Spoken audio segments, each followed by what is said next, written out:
वो मुझे बहुत नामों से बुलाते हैं। लोहा, मशीन, आने जाने का साधन, सावधानीपूर्वक इंजीनियर की गई भागों का एक संग्रह। लेकिन मुझे हमेशा से ही लगता था कि मैं कुछ अलग हूँ, एक चुप या मुक्त पर्यवेक्षक। बरसों तक, मेरे सांस लेने से कई सालों पहले से, मैंने एक लड़के के आंखों में सपने देखे थे। उसके मन में चल रहे उन गूंजों की आवाज़ को जैसे कि मैं सुन सकता था। और लंबे 5 सालों तक मैं उसके लिए रुका हुआ था। उन्होंने मुझे रस्तों के लिए बनाया था, और शायद गड़गड़ाहट के लिए, जिसके लिए मैं सबसे ज़्यादा मशहूर हूँ, और शायद हवाओं के लिए भी मुझे बनाया गया था। लेकिन अभी मुझे अपना असली उद्देश्य पता चला है, जो कि है लोगों के दिलों में बसना। मेरी ये कहानी सिर्फ रफ्तार की या दूरी की नहीं, ये दोस्ती की एक निशानी की कहानी है। ये एक साथ बिताए और महसूस करे उन रस्तों की कहानी है। तो ध्यान से सुनना, क्योंकि ये मेरे बारे में उनकी कहानी नहीं, ये उनके बारे में मेरी कहानी है। और ये तो बस शुरुआत की ही कहानी है। मैंने खुद को वहाँ देखा है, उन YouTube के वीडियोस में, जो कि कई युग जैसा लगता था। मैं तब सांसें नहीं ले रहा था, मगर उनका इंतज़ार ज़रूर कर रहा था, और वो भी मेरे इंतज़ार में थे।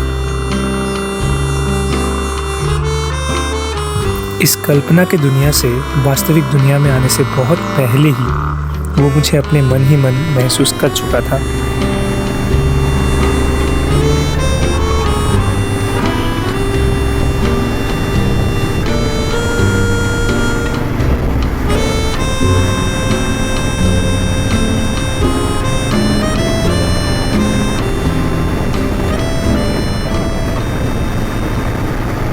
वो पूरी तरह से फिट बैठता है, 5 साल के पहले की अंतिम टुकड़े की तरह। मैं उसके वज़न के दबाव को महसूस कर पाता हूँ। सीट के माध्यम से उसका घबराहट और उसका कांपना मुझे सब पता चलता है।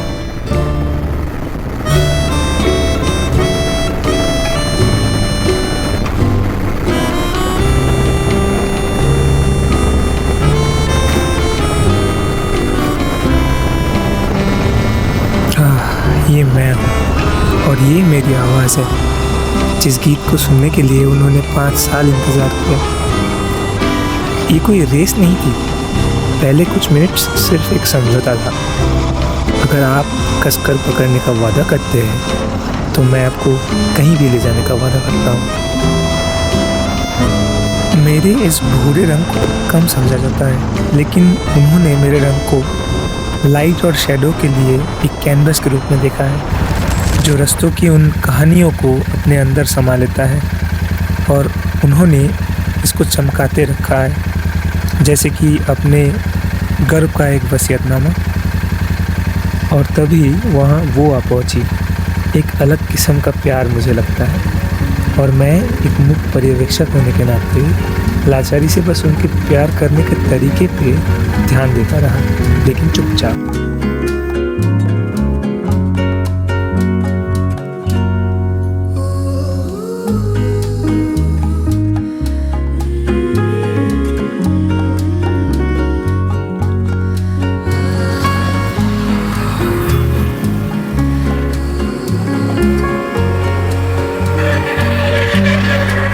वो बाएं आईने को घुमा के उसकी तरफ कर देना, ये एक खामोश सा न्योता है सफ़र में उसको शामिल करने का।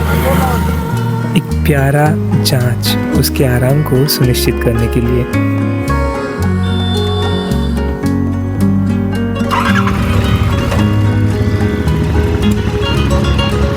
उसने हम दोनों को प्यार किया, लेकिन उस आईने में उनकी नज़र, वो एक रहस्य है जो कि उनके और मेरे बीच साझा किया गया है। ये एक दोस्त के साथ की गई वो राज की बातों की तरह है। ये एक मुख वादा था कि चाहे खुले रास्तों पे ही क्यों ना हो, उनकी निगाहें हमेशा उसकी आँखों पर जाके रुकता है।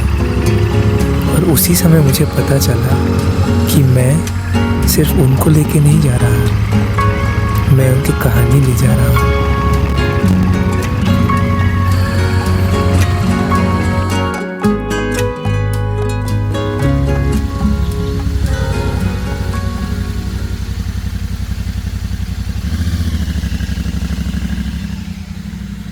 लंबी सवारी के बाद सबसे अच्छी आवाज़ इंजन की गरजना नहीं है, ये वो शांत मौनता है जो उसके बाद आता है।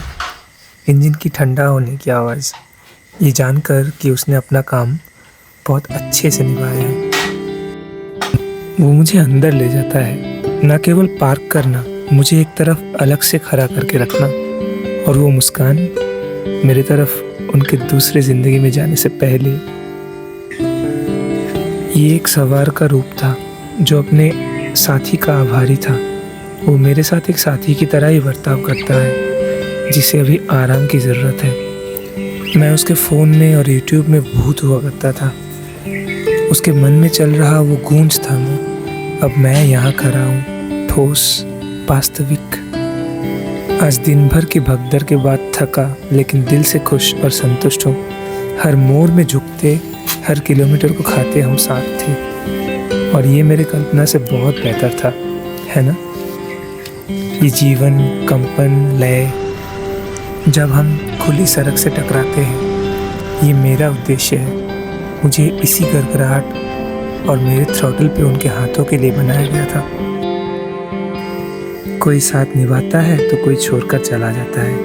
वो नए, मॉडर्न और तेज़ मशीनों से आकर्षित होते हैं, लेकिन हम जैसे प्यार करने वालों के साथ ज़िंदगी भर गुजार लेते हैं, और हमें इस प्यार करने वाले की कदर है।